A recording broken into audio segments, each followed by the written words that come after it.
They are set, there's a septic, they have to be 200 feet from all septic nitrification plus setbacks from creeks.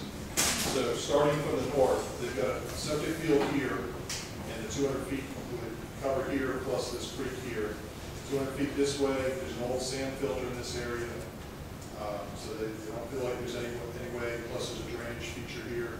When you come onto this side of the property, they've got septic fields all through this area on the front lawn. They have septic fields or repair areas underneath this area here, and actually under one of the ball fields right now is either a repair area or a septic area. I believe they even have some area in the back that's maybe reserved for septic.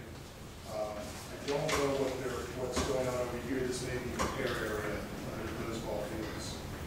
So there's just no place. And then they also have to be away from other wells, have to be away from other buildings and all the structures. And when you try to fit it in, they can't fit it in. If we have to move that secondary repair field, give me a guesstimate on what that would cost. Well, the initial cost is negligible because it's a matter of getting it re-permitted somewhere else on the property. The bigger question comes in is that where it gets re-permitted may cost a whole lot. We'll have a reverse problem. If we end up with a septic field like up in this area, which seems to have some good soils at the top, then we've got to cross that creek and get trenched and over there. So it's reversing the situation. It can become fairly expensive if we ever have to use it. Now, there may be other areas, in other locations, if that's the indication, that would make most sense from the soils point of view. And suppose the VFW started building their monument tomorrow, what would happen? I turn that one over to the attorneys. I guess I don't understand why there's an issue, because this deed is very clear. There's no ambiguity in this deed about what is restricted. The restriction is on sewage. It's not on the well. Oh, I agree with you 100%. I mean, I don't understand why there's an issue if all they want to do is a well. I mean, in my opinion, if I could opine as to what I believe has happened, I'm not sure the engineer has necessarily consulted with their legal department. I think he or she is going under the assumption that sewage has a broader meaning. I think if it is brought up to the council for the school board, it made perfectly clear that their proposed use is not necessarily one that was given to them under the deed. I think it just needs to be raised to the higher level other than the consultant engineer that's been hired for the project. I think maybe all this could be avoided if we do that first. Yeah. I don't want to be the naysayer, but I do want to make expectations very clear. With regard to the council's commitment to the VFW, arguably that is an interest in land. But I think there is some legal argument that it is not. That's why I think Ms. Flowers made the suggestion that she did to make it a more permanent fix, to put the shovel in the dirt.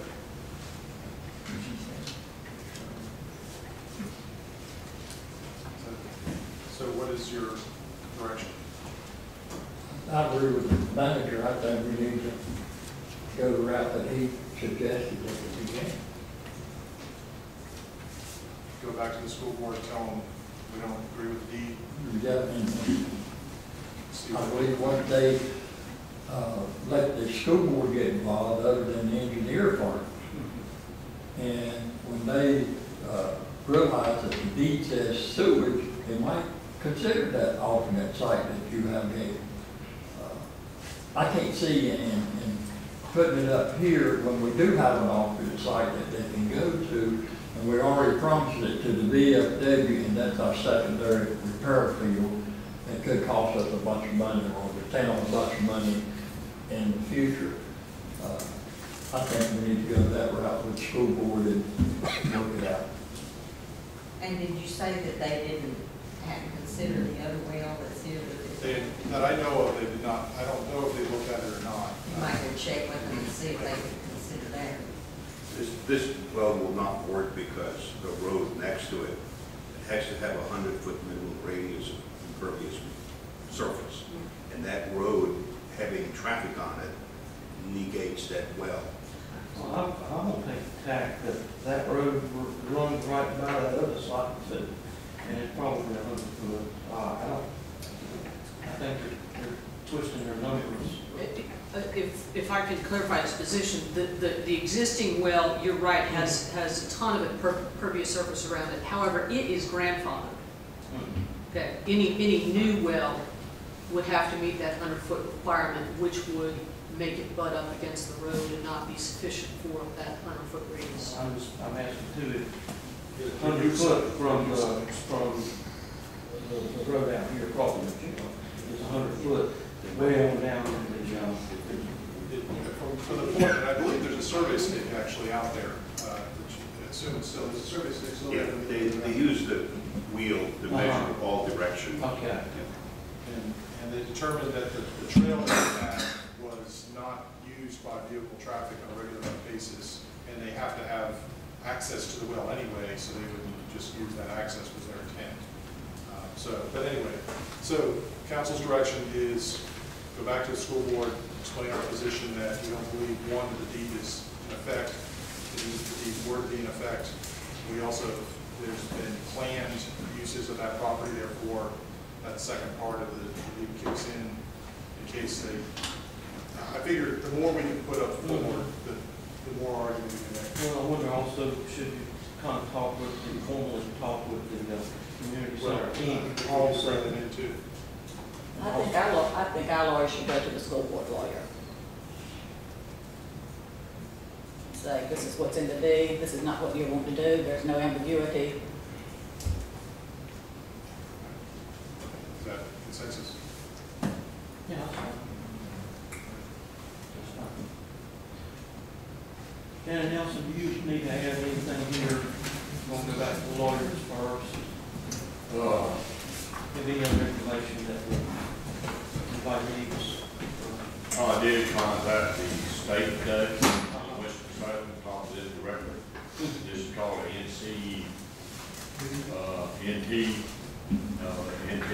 NCNT, which is non-transit, non-community well, which is a business, commercial type well. Right. It will be, was installed probably an 8-inch well, steel pipe, has to have access for a crane truck to be close to it, in case they have to do repair. What I'm hearing, 100 feet, they call it control zone or control circle. And there is things that can go inside that circle. There's things that cannot. And if the VFW memorial was already there, it would need to be an issue. Because if it comes first, then they'd have to deal with that. If it is permitted and the well's there, then nothing can go in that circle whatsoever after the fact. It has not been permitted. If the county is not even aware that anything, they hadn't heard anything. There's one individual that could have it, did not get to talk to him. They could know about it, the problem about it. But when I talked to the state, they pretty much said that it's 100 feet, and they give me some specifics on what could not go in. And there's some other options, but I'd rather wait and see what the town deals with and everything for those to consider. Okay. Well, What is the status of your plans for the memorial? We're in fundraising, probably Leon or We need $10,000 to get our drawing made, before we can even start. So that's a whole bank right now, and we've got about $3,400 on hand, but we don't have $10,000 to get our plans drawn up. however, we're right at the point of sending out Yeah. fundraising letters and everything. Yeah. So Yeah, the we business, can that's send in the making. It's not standing still, it's just moving kind of slow. But it's, But once we get our drawing and present it back to the town, we'll be ready to go. Are you going to be at Founder's Day fundraising? Yeah. Yes.